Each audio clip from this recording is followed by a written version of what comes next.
Samantala, matapos ang kanyang pagkapanalo sa Bolivia, baligbana na si Reina Hispano-Americana 2025, Dia Mate.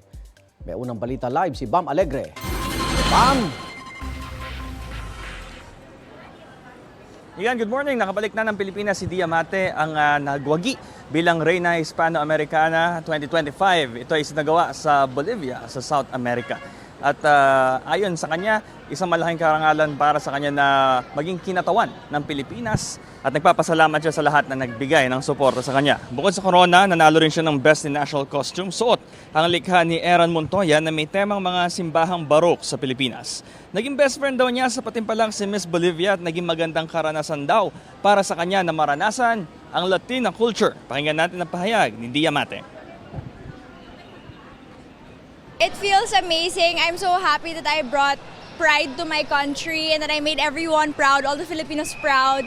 I cannot believe it happened still, but I am honored to be the Reina Hispano-Americana for this year. My reign for Reina Hispano-Americana is so exciting. I'm going to get to travel around South America, hopefully, and of course around Asia din to promote Reina Hispano-Americana and what Hispanic culture is all about.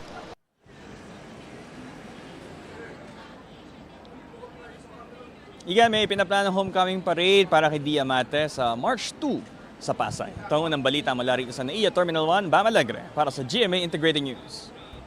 Mauna ka sa mga balita, mag-subscribe na sa GMA Integrated News sa YouTube para sa iba't ibang ulat sa ating bansa.